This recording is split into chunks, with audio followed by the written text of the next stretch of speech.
Are you confused on which modes or modifiers you should pick Willow in? By the end of this video, me and Longpants will have answered all of your questions. Starting off with payload, we decided to give her a C. The pros are that on defense, her attack covers almost all of the area, and she can super high health targets that can be hard to take down, and just super them far away. But the cons are that this mode has a decent amount of healers, which really hinders Willow. Also, if she super someone's on the payload, it still charges for the enemy team, which isn't good. And she also doesn't have great tools to help push it herself. Next up is volleyball, where she gets an A. She can struggle to stop people like tanks from just overriding the team and keeping them from hitting it back. But what makes her really good is that she can super people on the enemy team and hit the ball for them, and when it hits your side, it scores it for your team. I will caution you though, they can hit it back from your side, so this is really only useful for if there are multiple people about to hit it back, then you super one of them to see if you can steal the hit back with your super. If there's only one person trying to hit it back, you're much better off just supering them away from it. Regardless though, she's pretty good for offense. Lastly, for the Halloween modes, we got Zombie Plunder, where she gets a D.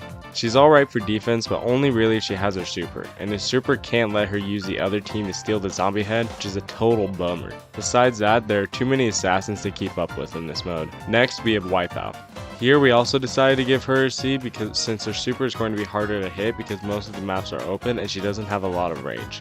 But her super will still basically guarantee a kill when you hit them because you can bring them close to you, and she two-shots a good chunk of the marksman brawlers. For solo showdown, she also gets a C. This is because she struggles with multiple people attacking her at once, and she also has no teammates to defend her. Without her super, she can be a pretty easy kill, but with her super, she almost always wins the 1v1s and people have to play around it. In Duel Showdown, she does slightly better and goes into the B tier. I don't ever slow up, no I don't take shit. I got no love for the fakeness. If you wanna play tough and wanna hate this, I'll always show up. I don't ever slow up. And when she supers people, she can take out their teammate with the super. For duels, if you build your team correctly, she can be a B tier brawler. Because there are a decent amount of maps that either have bushes or benefit throwers, and if you charge your super before she gets put in, she wins the 1v1 almost every time. Michael, don't leave me here! Michael! Michael! She can still struggle with open maps and really tanky brawlers though. 5v5 knockout is an A tier mode for Willow most of the time. This is because her super is like a one-way benefit. If the enemies get stronger, her super gets stronger. Come over here and kiss me on my hot mouth. I'm feeling romantical.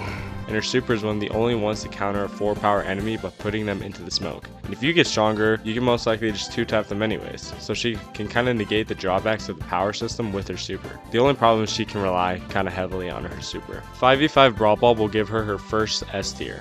I'll go more into depth on why she is good in Brawl Ball itself, but for now, for 5v5 Brawl Ball, the reason Willow is S tier is because Willow is just plain better with more people. I mean, she's already good in Brawl Ball, but adding 2 more people gives great benefits. There are more people to charge your super, more targets to hit, and more people to hit with your targets. She also can get some sneaky goals by controlling people during the chaos and scoring with them. Now for the mode everyone was waiting for, 5v5 Gem Grab.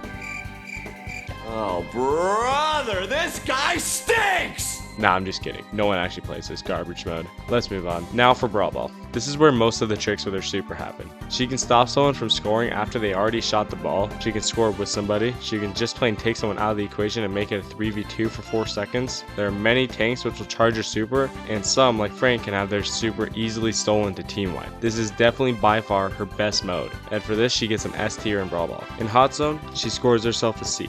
Even though she's a controller, she doesn't have much to control to keep people away from the Hot Zone. Ice Climbers! Mario! Ganondorf!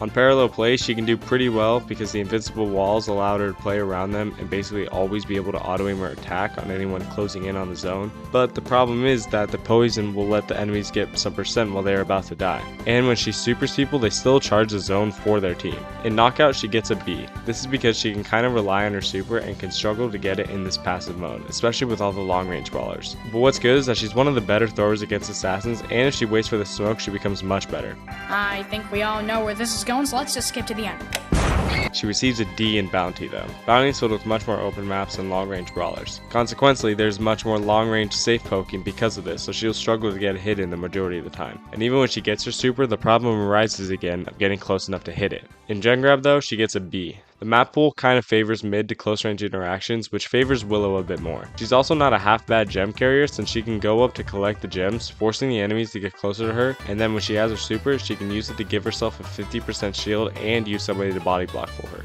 Plus, the dive gadget can make her a semi-decent gem carrier. She pulls off a D for heist. The only reason she isn't an F for heist is because she can combo her super with a Colette hypercharge. She can super someone and put them in front of the safe, and when your Colette super, she's going to hit the enemy, charging her super again and getting another super off for a guaranteed 2 hyper supers on the safe. She also has the chance to steal people's supers like Jessie, and when she does that, she can actually pull off some big damage, but this is very hard to do. Overall, most of the time, I wouldn't pick her in heist. Next, we have the ranked modifiers. Starting off with momentum, where she gets a B. Poison attacks are for the most part the kind of attacks you want for momentum, so she's good in that category, but her super is hard enough to hit as is, and her main attack ain't that big either, so other people's speed can kind of hinder her. Next up is gadgets galore, where she gets a D. She doesn't have an insanely broken gadget to make good use of the infinite gadgets. I'm out. No. And the 15-second cooldown leaves her vulnerable for those 15 seconds, which is just every Edgar, Kit, and Mortis's dream. If you have a choice between Dynamite and Willow, you should 9.9 times out of 10 pick Dynamite. In sick beats though, she gets an S. She's one of the 3 brawlers who can stop a tank charging at you without a stun, slow, or knockback, so she's actually a pretty good tank counter in this mode. Especially when you control people, they also can't be hit with stuns, slows, etc. Quickfire scores her an easy F however.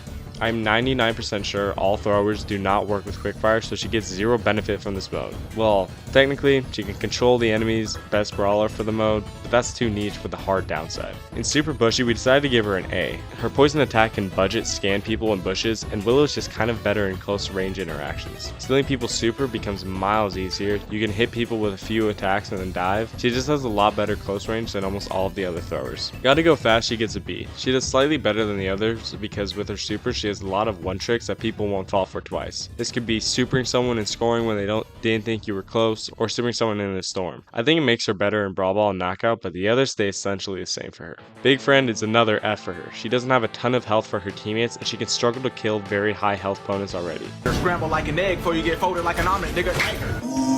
The one benefit to people playing tanks is making it so she can charge her super faster and use the tanks against the enemy's squishy brawlers. But if she is facing a 10,000 health Bell, she is never going to win that. Time detonation is to no surprise an F. Basically, open map equals bad time. With barbed ammo, she gets D. She already has poison effect, and she doesn't have insane range or great poke ability to make use of the fact of stopping people from healing. Healing wings, she gets another F. To be good in healing wings, you have to be a tank or have healing, and she is neither. And she struggles immensely to kill against healers. And for the last modifier, Forgotten One's second win.